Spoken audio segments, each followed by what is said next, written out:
Now that we've showed you how to change the different actions on your sensor track from your device, now we're going to show you the other really cool feature about this, the record screen.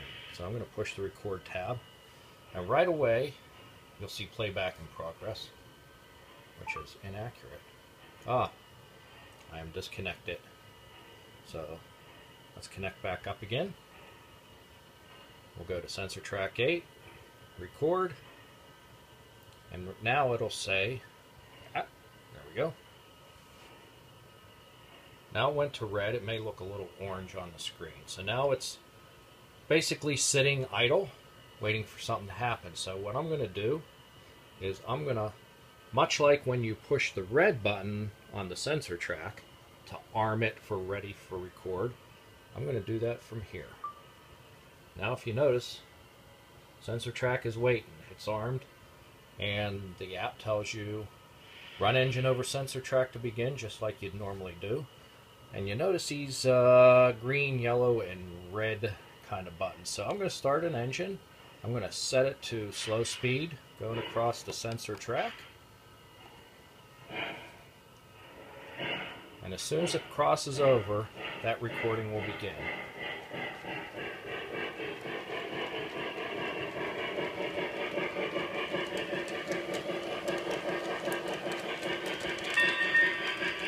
Bell rings.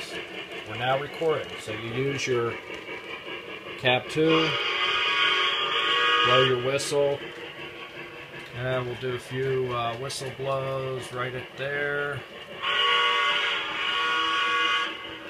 Remember, I entered this sensor track at a slow speed.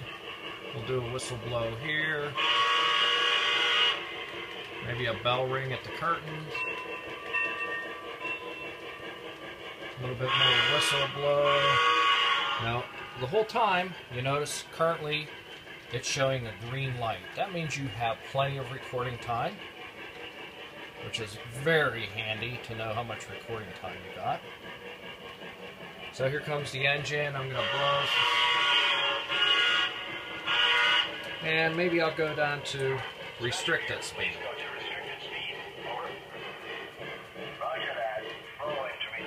How much time? Still green. Gonna ring the bell a couple times as we pass here. Blow the whistle. Still recording. Still have plenty of time left. The green light's lit. I'm gonna go back to slow speed. Please go to slow speed. Over. Now if you noticed, we're at yellow. That means we're about 2/3 of the way recording. So we have some time left, so we can blow the whistle some more. Gonna blow it at the tower. Sorry for the junky layout. I'm in the process of taking it down for a move, but wanted to get this video filmed. Another whistle at the receptacle. We'll do one more whistle at the corner.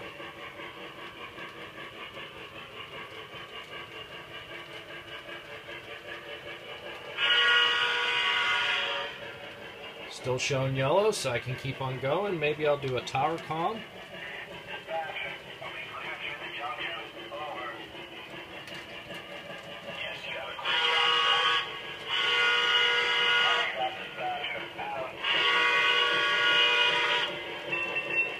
Just went red, and let's stop the recording before it goes over. So now we've done an entire recording. And we're playing back already because I stopped the recording before it went over the sensor track, so obviously it kicks right back into playback mode. And if you watch very accurate playback, whistling where I've had it set to whistle, the display is playback in progress. See the sensor track flashing. And I've initiated this recording and playback without touching the sensor track. Now at any time, if you wanted to stop the playback, you could just push the button. Now the sensor track's no longer playing back. You notice the engine stopped whistling and such. Now the next time around it crosses the track, it will go back into playback mode unless I select something different, because currently it's set up as to play back the user recording. So once again, it'll cross the sensor track and start to playback.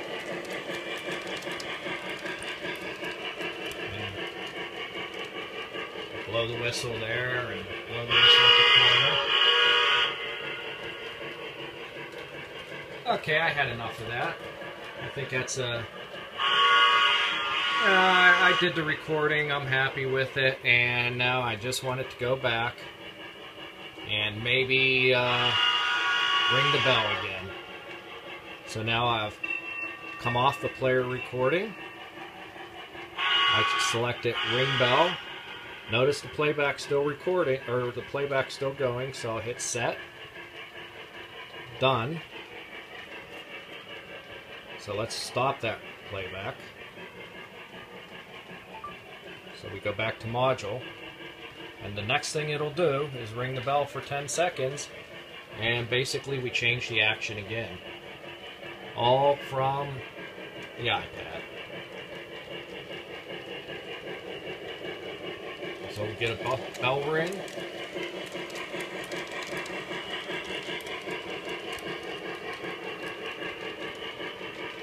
And we didn't get a bell ring. And why didn't we get the bell ring? Because if you look very carefully, I selected the wrong item. I selected the bell to ring if the engine was traveling to the left.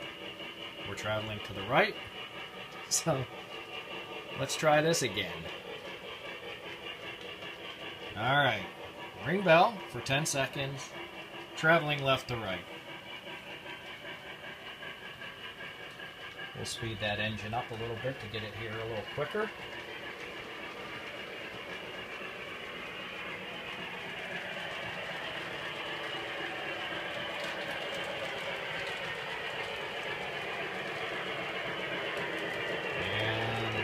Passing the sensor track, ringing the bell. If I wanted to go back and get that recording, I scroll down, player user recording, check mark, hit set. Now remember, I entered that recording going at slow speed, so I want to try to hit that sensor track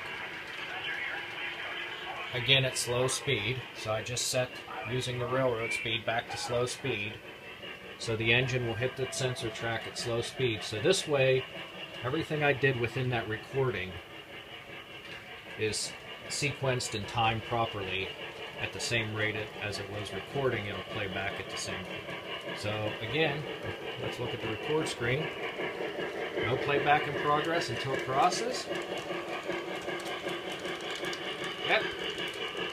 Okay, blow the whistle at the switch. And blow the whistle at the tower over there. And so on. So that's the quick rundown on the Hi-Rail app. Once again, very briefly, what you can do with it, you can set basically all the actions of the sensor tracks. You can give them IDs, you can identify them, you can give them unique names to your layout.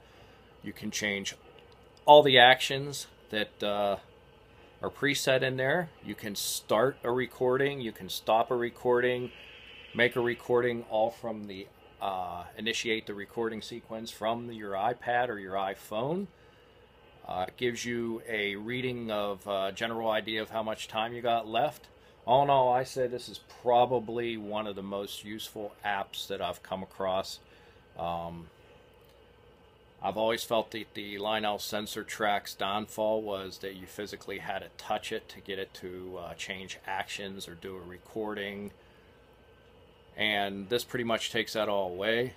It gives you direct access to the sensor track. So now, again, way over there, I could put a sensor track and I could change everything I wanted it to do from right here. Don't have to touch that button anymore. So I hope you enjoyed this quick review, quick show of how the Hi-Rail app works. I